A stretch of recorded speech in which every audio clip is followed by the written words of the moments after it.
Hello, I'm Anne-Marie Root, Miss Royalty International, and I welcome you to the very first episode of Live Every Breath. On Live Every Breath, I want to share with you people that are working in their communities, making a difference to change the world. And today, I have with us Kellie Ann Peterson. She is an author, speaker, parent coach. She's the founder of Everyday Wisdom for Families. And most of all, and most importantly, she's actually my older sister. Kellie, welcome to the show. Thanks, Annie. Um, it's great to be here, and I love the work you're doing, and I love that our work parallels each other and helping the children in our communities right now. I was really thinking about this today, that how interesting it is that both you and I are working in the community to make an impact on children in foster care, families that are struggling, and helping them to get healthy so that they can keep their children don't end up in foster care. And I was wondering, like, I started thinking, why did this happen? Like, what brought you and I to this place? And it dawned on me just this morning that even though our parents weren't foster parents, they took a lot of people in, kids, teenagers that were kicked out of their homes, and they were always offering a helping hand, trying to help people to better their lives and through tough times. And I was just thinking about that. That is something that was ingrained into us as kids. Yeah, I agree. I remember the first time I came home and my bedroom furniture had been moved around, and I'm thinking, what is this? And my mom goes, "Oh yeah, your brothers found this girl who was sleeping on a bench, and her parents kicked her out, and we just can't have that, so she's going to live with us for a while." Anyway, she wound up becoming my dear friend, as well as now we call her our sister. Her name is Sylvia, and it was just amazing. I mean, that's just how my parents were. And the thing is that wasn't really shocking to me. I was kind of shocked they moved her into my bedroom, but other than that, my parents did stuff like that all the time, and we kind of really benefited a lot from that, I think. Yeah. I think another thing too, as kids growing up, we were always taught that one, you help people. I mean, like, how many times did dad pull over to somebody broken down on the side of the road to give them a helping hand and to make sure that they got on their way, and might have totally destroyed all the plans we had for that day to help that person out. I mean, we were taught that. We were taught to work hard. And one of the things that we were taught too is that you can do whatever you're willing to work hard for and you put your mind to. And when I first got married, my husband, I would tell him like the things that I'm dreaming of doing and that I want to change the world one day. And he would just go, okay, whatever. And then several years ago, he looked at me and gave me the biggest compliment I've ever had in my life. And he said, you know, honey, a lot of people talk about changing the world, but you're actually doing it. And I believe that you can change the world. And I'm going to get a little teary about that. But it was just amazing to look back and see that the impact that our parents had on our lives, even though they owned their own business and they were gone a lot of the time, the impact that they had on us that is now showing in both of our lives. It's true. It's true. I remember dad saying, if you want something, you just go out and get it. He never really said, oh, you can't because, he just said, if you want something bad enough, find a way to make it work. And I definitely have. I mean, like you, I've just put myself out there and just kept pushing the doors until we got yeses. And the blessings for that for me is it enabled me to work in prisons and help change people's lives, because I looked at them and said, so this is a hurdle. It's not a block. Do you know what I mean? It's something you got to Yes. learn to jump over or climb over or work hard at. But this isn't a block for you. You can overcome this if you have the right tools, the supports you need. And a lot of that stuff is why I created Everyday Wisdom for Families, because people need to know that no matter how many challenges you have, there's a way. And our dad ingrained us in that. And I believe that he had a universal truth in that. So tell me a little bit about everyday wisdom for families. What is it, and what is your main purpose? My main purpose in Everyday Wisdom for Families is really teaching families how to work in a way that prevents, as parents, we can make these little errors that wound our children later in life because we don't understand how they are. And I think, when I first became a parent, as a teen mom, I had no clue what I was doing. And my first husband passed away in a car accident. And I realized that I was the messy parent as well. It wasn't just him. Um, and I started saying there's got to be a better way, on how to deal with children. And I started learning, and just seeking every opportunity I could on how to be a better parent. And I developed these ideals, if you will, at the time. And I use them with my children every time I learned a new principle, a new universal, mindset. I just took those things, implemented them myself. And then when my kids grew up and graduated, I went back to school, got a degree in marriage and family therapy, and started working in the field. And I started applying all this stuff. And I realized that, wow, this really works. And so, I mean, if it can work in a prison, it can work with reunification of families with people in foster care, and, people coming out of addiction, and people coming out of severe abuse, and your everyday parent. I was like, there's something here. And I found these principles. I've kind of tweaked them, toned them. And then, and even now, the funny part of it is as our audience doesn't know, I became pregnant at 52 years old, which I think is a bit of humor in that. um, and I'm using them with my now 3-year-old daughter, and the principles are still applying. I'm not your how to, necessarily person. These are life principles that you can use in any relationship across the board in any generation. So we use some of these principles when I'm dealing with our 80-year-old mother. And I also use these same principles with my 3-year-old daughter, and now my great grandson, who is just under a year. And these principles work. And that's I re- why.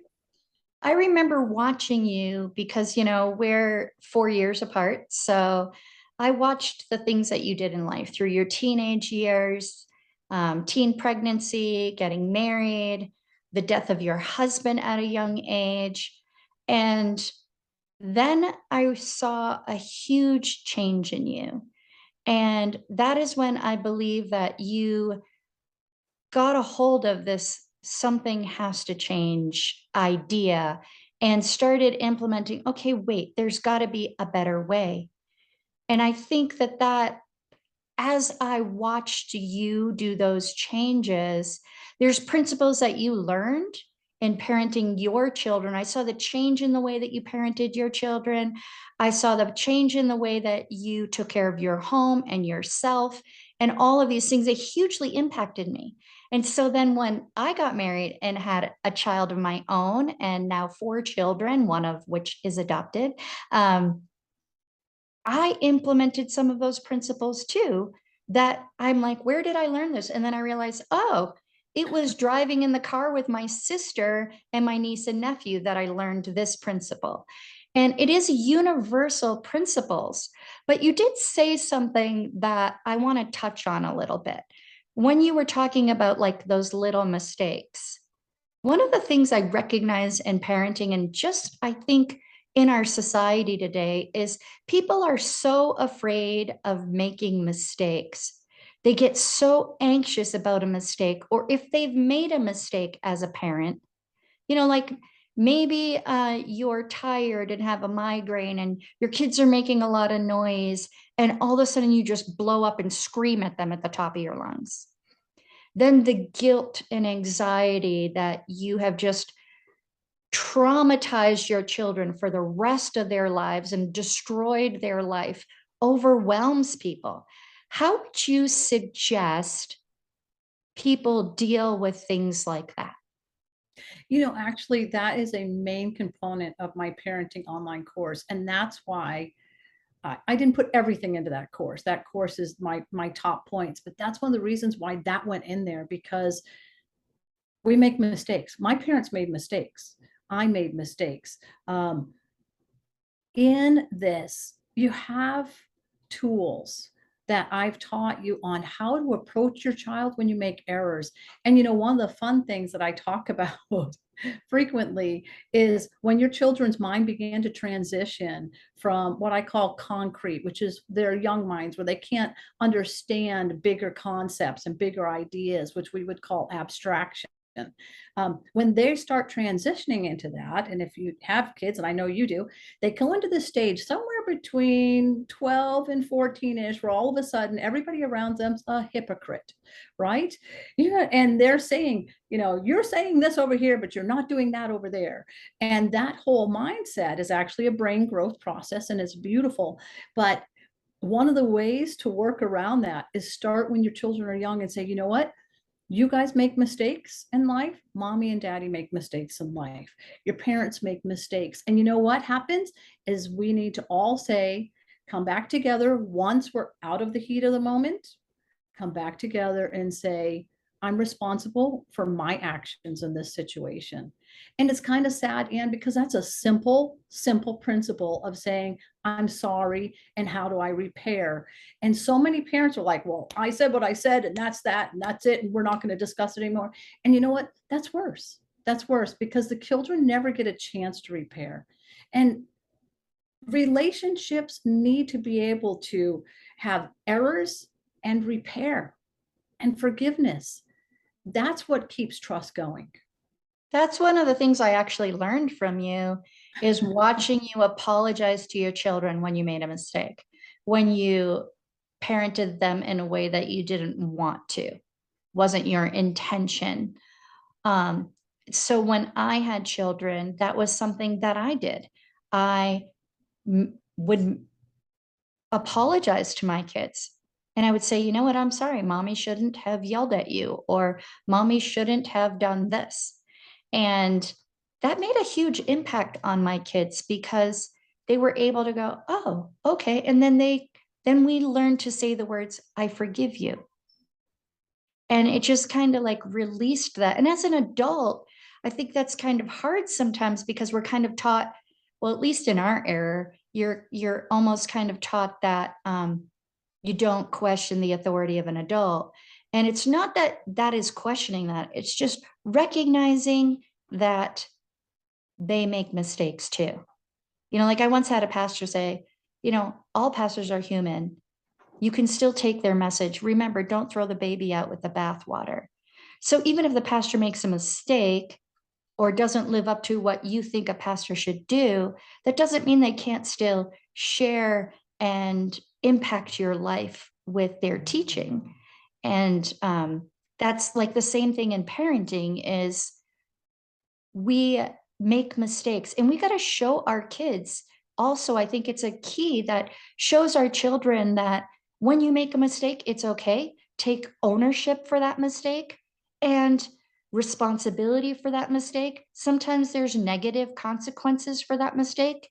You have to live up to those and then learn, grow, and move on. And don't do that again. Right. Annie, that's a good point. And this is one of the things that I tell people is that if it's one of those areas, like I had a mini stroke. And so one of the issues I had for a couple of years after my mini stroke is emotional regulation. And I had to actually go back to all the neuro repatterning training that I actually put in my parenting curriculum for people who also need to help with emotional regulation for whatever the cause. And I would blurt things out and I'd be like, wait, but that wasn't my heart. That was just some kind of a thing I couldn't control. And so what I would tell my kids then was, I'm working on it. Okay. I'm working on it. So I can't say that I'm never going to make the same mistake again.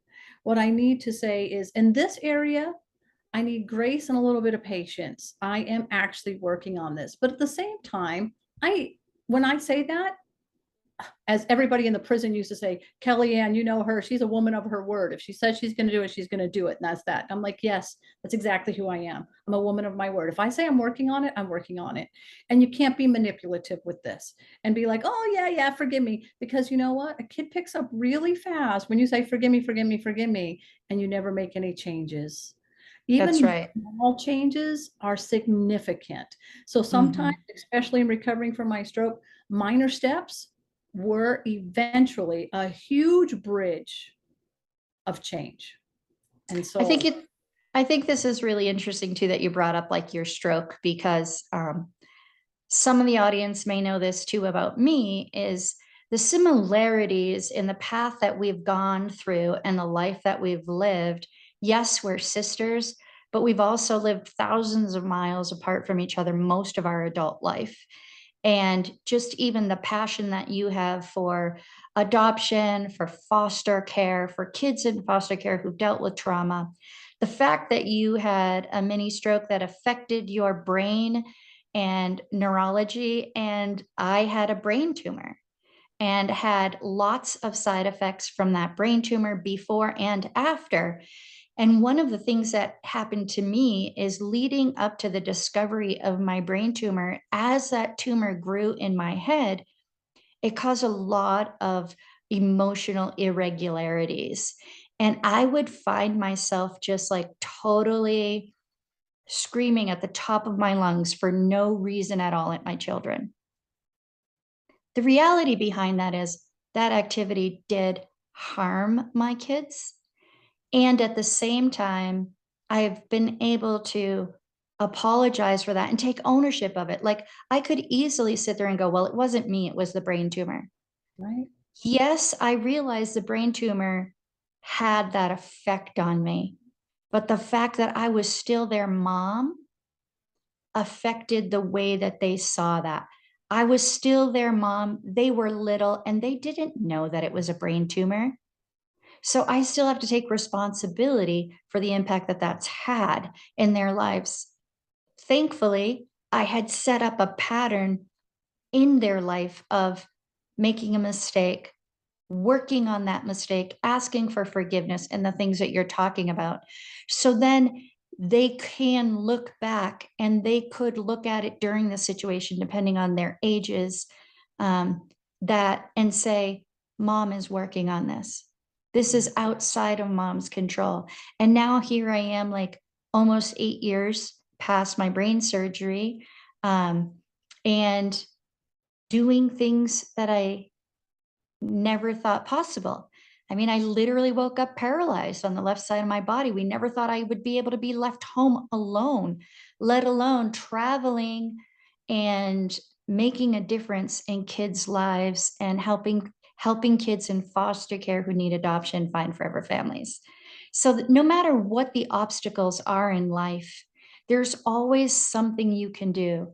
Even at the times where I think both you and I, at one time in our life, thought it was a possibility we may be wheelchair bound for the rest of our lives. yeah, You know, both of us had situations like that. And I had to look inside myself and say, even if I'm wheelchair bound, am I going to let this control the rest of my life?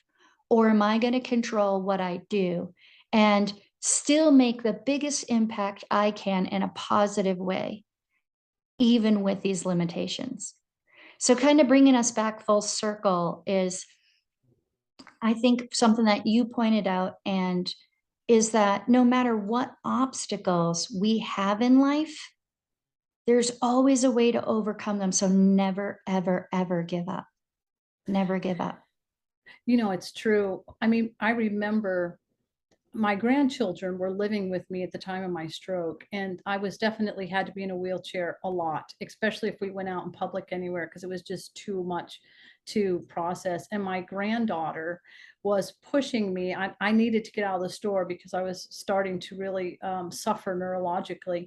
And so we were crossing this parking lot to get to the car, and we didn't realize there was a slope there because it was very gradual. But my weight and her being a young, I think she was like 10 or 11 at the time, the wheelchair kind of got out of control and she panicked and it hit a pothole, and I went flying out of the wheelchair and got a concussion, skinned up my elbow, and my granddaughter was just horrified. I mean, she cried and cried and cried.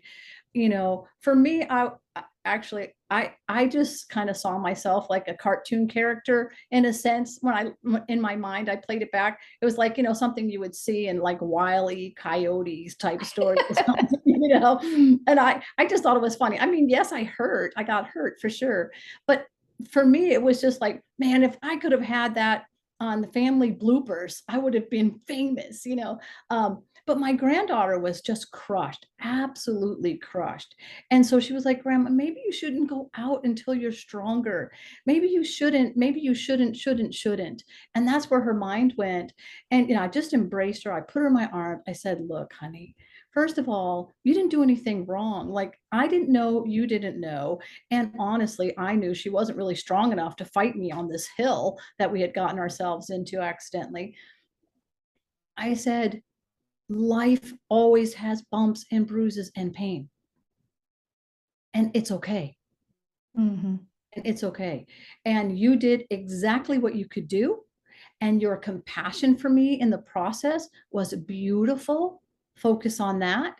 And just know that if we had one of those video cameras and we could have got this on a blooper, we could be rich right now. And that just broke her, internal dialogue and made her crack up. And I said, sweetheart, it really is okay.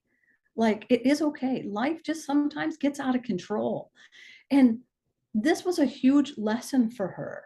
Right now she got her first job and she's taking care of horses. And she's like, Grandma, I just love taking care of horses. And this is her compassion. And I showed her, um, just because I'm in a wheelchair, just because these things are difficult, doesn't mean you stop living. Right. Absolutely not. Now, did I have to adjust my living and my lifestyle? Oh, yeah. Learning self-care has been a major goal and focus. Um, and, but I'm still living. Mm-hmm. That's why I titled this and hashtag live every breath, Yeah. because you have to live every breath that you have, no matter how long you live in life. And I plan on living a really long time because I got so much stuff to do. Me too. Um, that you still have to live every breath you have. And no matter what your circumstances, find a way to do that. I mean, there were days that I would struggle so much and it would be so frustrating. So I'm not saying this was like, oh, yes, I might be in a wheelchair and not be able to speak for the rest of my life. Woohoo. No, there was a lot of times that it really stunk and it Yeah. was really, really hard. And when you lose the ability to speak and you're trying to teach yourself to speak again and learn to speak again and learn to make full sentences, and the word is right here and you know that word, and when you speak something totally different comes out because your brain isn't functioning properly, that is so frustrating. There are many, many times that I cried, that I just stopped speaking. I refused to speak when people were around because it was such a struggle. And yet I would still remind myself to be grateful that I was still alive, that I was here to watch my children grow, and that there's a purpose and a plan, and to try and have hope for the future. Yeah. And there was definitely times when I laid in my bed and that was my whole day. That was my whole day. Um, and like I said, my grandchildren lived with me during part of this time. And so I would have them come and read books to me. and I could handle one person, and we read gentle books, nothing with intense plots, because that would have made it worse. Um, and there was times when I just put my head on my husband's shoulder and he just held me while I cried, Yeah. you know. But one thing I learned, not actually when I had my stroke, but way back when I was 21, when my husband died, I was full of, I wanted revenge for all the bad things he had done to me. I held grudges, all this stuff. And I was 21 years old. He got in a car. He died in a car crash. And if you want to know that story, it's in my upcoming book back there, Wounded Heart, Graceful Warrior. But I just realized, like, you literally can walk out the door one day and die. And I took that mindset of I need to live every day to the fullest back then. And that was one of the great catalysts for my movement and changing these things with my children. But let me tell you, when I had that stroke, well, the first I had two, I had the same thing. Like, all of a sudden, all that stuff came back with even more strength and motivation. Like, if I only have today, and I remember laying in that hospital bed, completely paralyzed. I can't talk, I can't move anything, but I could think. I think, if I can ever speak again, I'm not going to waste a breath on useless things. So I know people get caught up in gossip and this and that. And I'm like, you know what? I don't need any of that. I need my words to move forward in life and speak into people's lives. And let me tell you, a lot of people I worked with as a parent coach have had incredible life changes, incredible life changes. And that's just a drop in the bucket. Do you know what I mean? Yeah. So So Kelly, we have to wrap up. And so, how can people find out more? You recently released or are soon releasing an online parenting curriculum. You have a book that you're working on, Wounded Hearts, Grateful Warrior, grateful. Graceful Warrior, sorry. Um, uh, how can people find out about that information and more about everyday wisdom for families? Yeah, and Annie, I have parenting, individual and parenting classes, and I have group ones for people who just want something more affordable and want a little bit more support. But the best way to reach me is everydaywisdomforfamilies.com. And you can also find me on Facebook. I've got a Facebook page, the same, Everyday Wisdom for Families. And I even have TikTok. I'm exploring TikTok, which is and I've got a YouTube channel. They all have the same name.